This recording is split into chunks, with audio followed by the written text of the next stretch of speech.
Assalamualaikum. Welcome to my YouTube and Facebook channel Study Buddy. In Study Buddy class 9, today we are going to learn from the new syllabus about the cells. मैंने आपको sales के बारे में पढ़ाया था, detail में बताया था, and one by one we will be discussing about the important organelles found in the cell. लेकिन ऑर्गेनेलिज से पहले हम बात करेंगे कि हमने बात की थी कल सेल वॉल की. Today we will be talking about cell membrane. So first of all cell membrane हम देखते हैं कि ये कहाँ कहाँ प्रेजेंट होती है और ये कैसी होती है.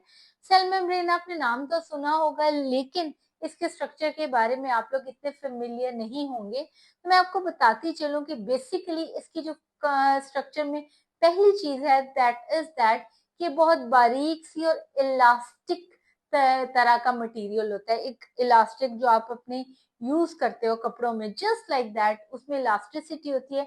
इसी तरह सेल मेम्ब्रेन में भी इलास्टिसिटी होती है एंड वेरी थिन. अब ये कहाँ प्रेजेंट होती है? Present around the cytoplasm. जो लिक्विड है हमारे सेल के अंदर, उस लिक्विड को सिक्योर करने के लिए क्या प्रेजेंट है? हमारे पास सेल मेम्ब्रेन प्रेजेंट है. अब देखें ये जो इसकी इलास्टिसिटी है, यही तो सेल को शेप देगी ना. अगर सेल मेम्ब्रेन इलास्टिक नहीं होगी तो क्या होगा कि सेल्स ग्रो नहीं करेंगे, वो मल्टीप्लाई इजीली नहीं करेंगे. तो वो उसकी ये प्रॉपर्टी जो इलास्टिक प्रॉपर्टी उसको क्या दे रही है? उसको बहुत ज्यादा इंपॉर्टेंस दे रही है, उसको शेप देने में, उसको मूव करने में. एक और चीज सेल मेम्ब्रेन के लिए बहुत ज्यादा जो आपने याद रखनी है, that is it is selectively permeable. ये वर्ड आपकी बुक में यूज हुआ है. सिलेक्टिवली परमिएबल का मतलब ये है कि सिलेक्टिव है, और परमिएबल का मतलब ही परमिशन से निकला है. तो ये सर्टेन मॉलिक्यूल्स को अलाउ करेगी that they can enter inside the cell. अब यानी कि इसने परमिशन ग्रांट करनी है कि क्या आया ये मॉलिक्यूल जो आउटसाइड एलिमेंट बॉडी में कहीं पे भी प्रेजेंट है, वो कहीं किसी सेल के अंदर, स्पेसिफिक सेल के अंदर आ भी सकता है कि नहीं आ सकता. देखें, उसकी परमिशन से जो है ना वो मॉलिक्यूल्स इन एंड आउट होंगे, वो अपनी मर्जी से इन एंड आउट नहीं होंगे. तो इसकी सबसे जो पॉजिटिव प्रॉपर्टी ये क्या है? ये सिलेक्टिवली परमिएबल है. अब जब हम बात करते हैं सेल मेम्ब्रेन की स्ट्रक्चर की, तो सेल मेम्ब्रेन को बनाने के लिए इसमें सर्टेन लिपिड्स, जिसको कि सर्टेन फैट्स होती हैं, प्रोटीन्स और कुछ अमाउंट के कार्बोहाइड्रेट्स. इसमें कितनी चीजें हैं? Number 1 is lipids, number 2 is protein and number 3 small amount of carbohydrates. ये क्या बना रहे हैं? सेल मेम्ब्रेन का स्ट्रक्चर बना रहे हैं. अगर हम सेल मेम्ब्रेन के स्ट्रक्चर को डिटेल में स्टडी करें तो हमने इस स्ट्रक्चर को एक स्पेसिफिक नाम दिया है, और सेल मेम्ब्रेन का स्ट्रक्चर को जो स्पेसिफिक नाम दिया है उसको स्ट्रक्चर को सजेस्ट करता है. We call this as fluid mosaic model. अब ये जो फ्लूइड मोज़ेक मॉडल है, ये स्पेसिफिकली किसके लिए डिजाइन किया गया है? ये स्ट्रक्चर ऑफ सेल मेम्ब्रेन के लिए डिजाइन किया गया है. अब इसमें देखेंगे फ्लूइड मोज़ेक मॉडल में बेसिकली जो आपके लिपिड्स होंगे ना, वो क्या बनाएंगे? फ्लूइड की बायलेयर. बायलेयर का मतलब है फ्लूइड की 2 लेयर्स, एक ऊपर एक नीचे. बायलेयर बनाएंगे किसकी? लिपिड्स. लिपिड्स जो हमारी फैट्स हैं. और इसी बायलेयर के अंदर, इसी जो आपके लिपिड्स होंगे, इनके बीच में सबमर्ज होंगे आपके प्रोटीन मॉलिक्यूल्स. क्या सबमर्ज होंगे? प्रोटीन मॉलिक्यूल, जो कि आपकी बुक की डायग्राम में भी आपको शो कराया गया है. अब ये लिपिड्स और प्रोटीन बेसिकली क्या करते हैं? ये लेटरली मूव करते हैं, एक दूसरे की साइड से मूव करते हैं. इसमें साइड से मूव करने का इनको ये बेनिफिट होता है कि एक दूसरे की पोजीशन हर टाइम, ये लिपिड जो बायलेयर आपको मोज़ेक मॉडल है, ये क्या कर रहा है? ये हर टाइम मूव कर रहा होता है, इसमें मूवमेंट हो रही होती है. अब जब हम इसकी नेक्स्ट बात करेंगे कि इसमें जो कार्बोहाइड्रेट्स हैं बेसिकली वो ज्वाइन होते हैं प्रोटीन से in the form of glycoproteins. यानी कि अगर जो आपकी कार्बोहाइड्रेट्स हैं वो प्रोटीन्स के साथ ज्वाइन होंगी तो हम उनको क्या कहेंगे? ग्लाइकोप्रोटीन्स कहेंगे. और अगर आपकी कार्बोहाइड्रेट्स लिपिड्स के साथ ज्वाइन होंगी तो हम उनको क्या कहेंगे? ग्लाइकोलिपिड्स कहेंगे. तो बेसिकली इसमें ग्लाइकोप्रोटीन्स और ग्लाइकोलिपिड्स दोनों एम्बेडेड होते हैं. और जितने भी यूकैरियोटिक ऑर्गेनेलिज है ना, उन सब में क्या है? सेल मेम्ब्रेन है. यानी कि जितने भी यूकैरियोटिक ऑर्गेनिजम्स हैं, उनकी जितनी भी ऑर्गेनेलिज हैं स्पेसिफिक, उनमें सेल मेम्ब्रेन है. इसी में अगर हम बात करें, हमारे में भी एक चीज लिपिड है, that is called as cholesterol, जो कि आपने अक्सर नाम सुना होगा। बेसिकली वो भी लिपिड की इनर साइड जो होती है बायलेयर की, उसमें अटैच होता है, लेकिन कोलेस्ट्रॉल बैक्टीरिया में एब्सेंट होता है। अच्छा, जैसे अब बुक में आपको ये डायग्राम दी कि आप देख रहे हैं कि यहाँ पे लिपिड्स की 2 लेयर्स हैं, और इन्हीं लिपिड्स के लेयर्स के बीच में क्या एम्बेडेड है, आपकी ग्लाइकोलिपिड्स और आपकी ग्लाइकोप्रोटीन्स बेसिकली एम्बेडेड हैं। और ये आपको यहाँ पे ही जो मैंने जिक्र किया कोलेस्ट्रॉल का, कोलेस्ट्रॉल भी आपको नजर आ रहा है आपकी बुक में। तो इसमें आपको क्लियर हो गया इस बुक में डायग्राम में कि आपकी ग्लाइकोप्रोटीन्स और ग्लाइकोलिपिड्स किस तरह लिपिड बायलेयर, ये 2 लेयर्स हैं लिपिड्स की, उसके अंदर एम्बेडेड है। Okay, now cytoplasm.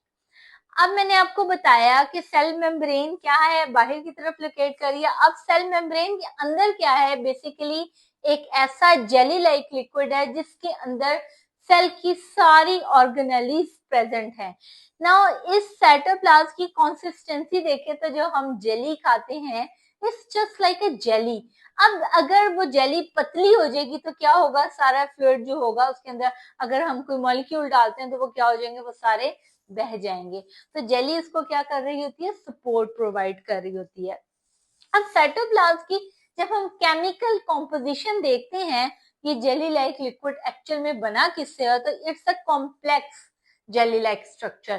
किन किन चीजों से बना है, इसमें वाटर भी है आपका, number 1 is water, number 2 is proteins, number 3 certain enzymes, and number 4 salts, and number 5 there are other substances. अब ये डिफरेंट सब्सटेंसेस भी इसमें प्रेजेंट होती हैं। तो इसकी केमिकल कॉम्पोजिशन में जो मेन चीजें हैं वो आपकी क्या है, वाटर है।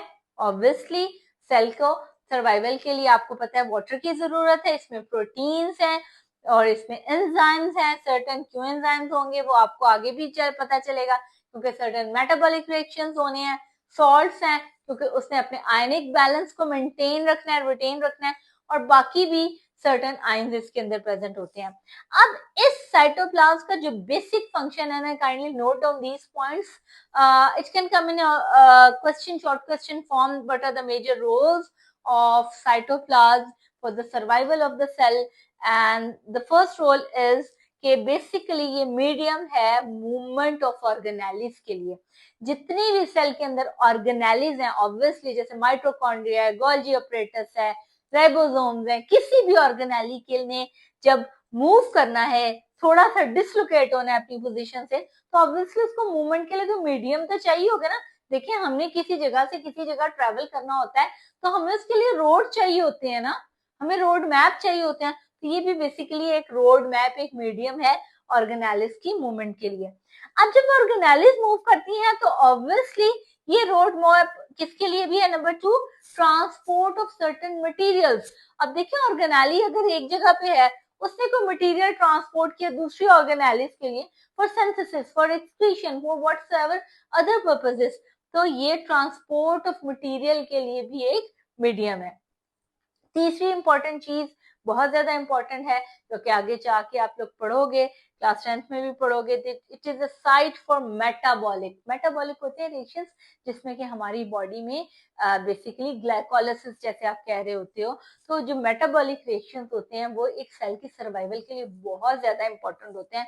तो ये साइट है, अगर साइटोप्लाज्म नहीं होगा, वो लिक्विड जेली लाइक लिक्विड नहीं होगा, तो मेटाबॉलिक रिएक्शन भी नहीं होंगे और सेल क्या करेंगे, वो obviously they will die. Number 4 they store food. ये अच्छा, इनके पास भी ना कुछ ऑर्गेनेलीज ऐसी होती हैं कि जहाँ पे ये क्या करते हैं, स्टोर फूड करते हैं, और कुछ जो वेस्ट होता है वो भी ऑब्वियसली इधर से ही मूव होना है ना सेल का, तो ये बेसिक ये फंक्शंस आपको प्रोवाइड कर रहा होता है। अब साइटोप्लाज्म के साथ ही हम एक वर्ड सुनते हैं, cytosol. Please don't confuse cytoplasm with cytosol.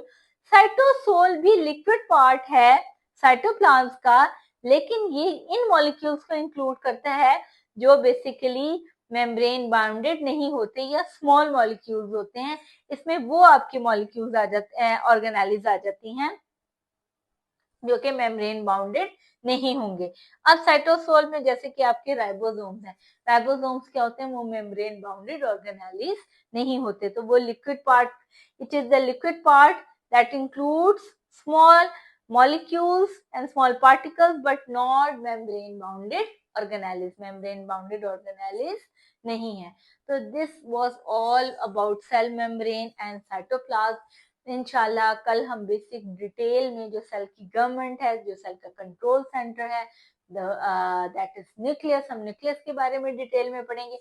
इसी तरह वन बाय वन हम हर स्ट्रक्चर को डिटेल में इजी वर्ड्स में पढ़ेंगे, और काइंडली आप इनके ये जो पॉइंट्स होते हैं आप इनको नोट डाउन कर लिया करें, just to have a quick recap, a quick recovery about the chapter, about the topic, about the lesson. So you will remember these things in the next coming videos also.